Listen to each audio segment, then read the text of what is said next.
So my friend and I went to the Santa Barbara Bowl to see Cage the Elephant and Young the Giant, and I thought to myself, I should do my artist duty and actually sketch on location.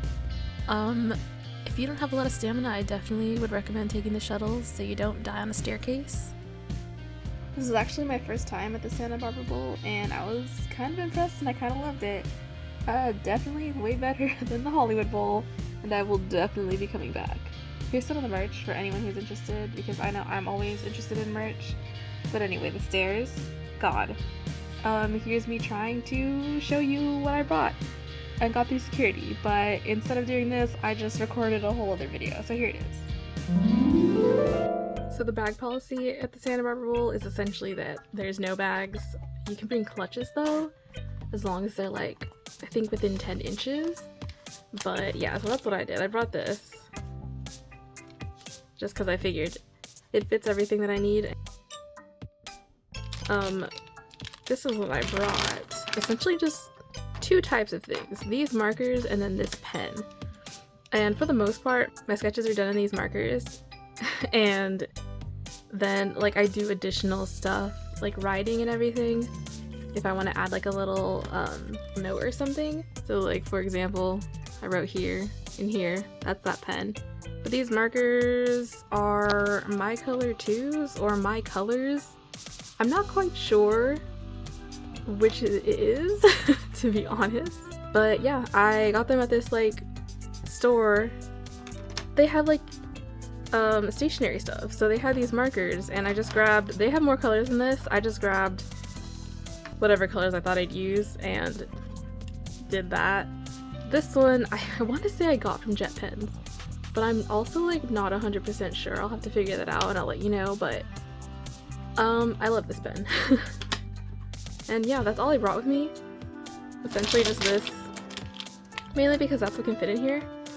And so I just had, as you saw in the previous clip, these markers and then also my friend's keys because they didn't fit in her bag. But enough about this, let's get to the drawing portion of this video.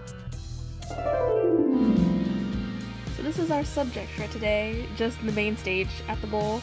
I will have to apologize because I did not actually record the first part of me getting the overall structure of this building down, and I started after I kind of got it down, but you can kind of see me just laying down some lines.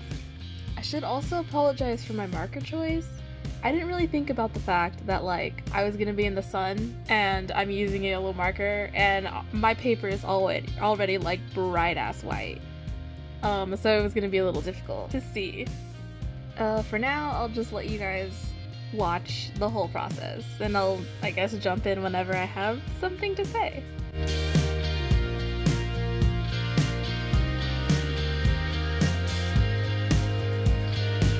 So after I did my, kind of overall vague sketch of the shape of the structure, then I started going in with a dark blue to get the actual lines of my sketch down, the line art of it, I guess.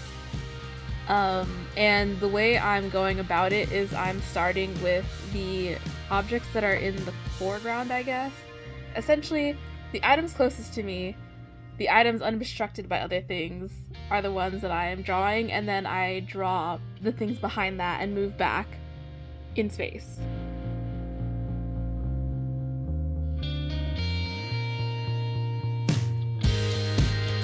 Also, in case you're wondering about my color choices, essentially, I knew I was going to do a yellow because the stone facade of the stage itself was kind of a light tan, and I felt as you saw in my previous little clip with all my stuff, I kind of have only a certain number of colors, and they're all, I have one of each color in the rainbow essentially, but they're all just that one color. There's no blending, there's no changing the shade, it is just that color. So I kind of have to, it's kind of like working with a limited palette, though it's not as limited as some limited palettes can be, because I still have the full range of the rainbow. But essentially I figured I could use the yellow because I had the facade being that kind of tannish color. So the main question I had for myself was what color was I going to do the rest of the stage, because it's essentially that tan color and then it's a black. but I didn't want to use black because I got really into not using black for like a quick little chunk of my sketchbook, which is really funny because if you look at the stuff directly after this, I'm using a lot of black. But anyway, I didn't want to use black, so I was asking my friend, like, hey, do you think I should go with, like, since it's a yellow, should I go with the blue or should I go with the purple? We both ended up deciding on going with the blue, so that's why I chose this color for my darks.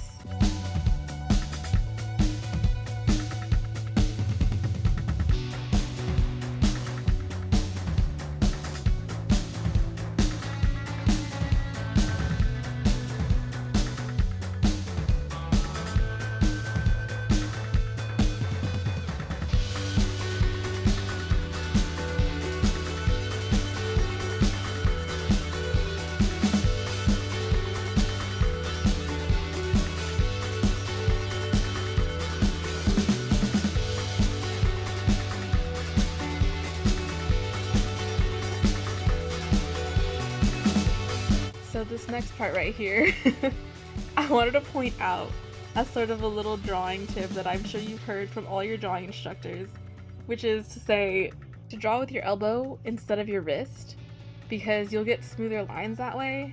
And although for something like this, like urban sketching kind of has a charm to the imperfections that you can create on your page, like that's fine. But if you wanted, like, I just needed to point this out, if you want smoother lines, definitely draw with your elbow instead of your wrist. Like, let's go ahead and like roll it back a little bit just so you can kind of see what I'm talking about. Here's me. You can kind of see my line is going straight and then it kind of gets like a little crick in it. That's because at that point I was drawing with my wrist and then I readjusted to draw with my elbow because I realized I made that mistake. And then for this line up top, I did use my elbow, and look how much smoother it is. So just a fun little tip. I'm sure you've heard from a billion people, but I still think it's very, like, useful to just draw from your elbow instead of your wrist. Even on smaller drawings like this, it still helps out.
I'd like to say,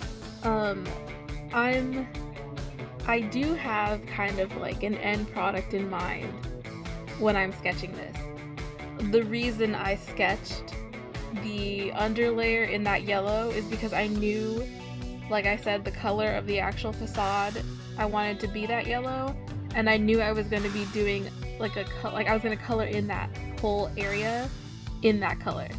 So I wanted there to be some lineless elements in that sort of section, which is why I left those areas open. You'll notice I'm mainly only with the blue outlining all the stuff on the stage, and anything that's like black or gray, that's all in the blue because I want that to be that color, and I want that to also essentially be my line.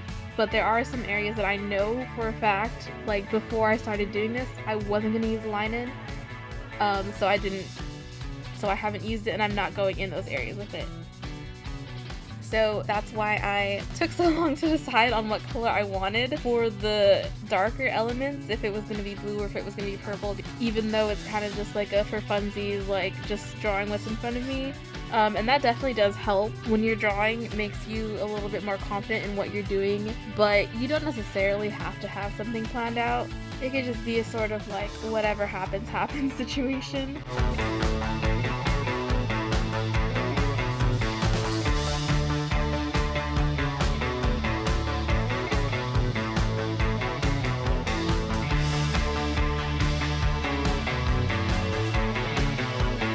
at this point, one of the openers, Willow Avalon, started to play, so I ended up putting down my stuff, and I ended up not recording anything past this, which I really apologize about. I'll try better next time, I promise.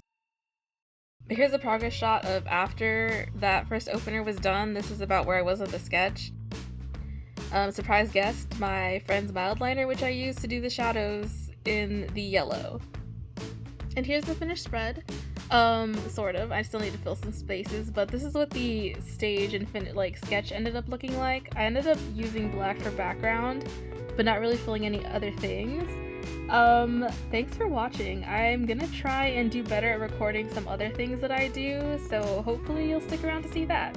See you in the next video.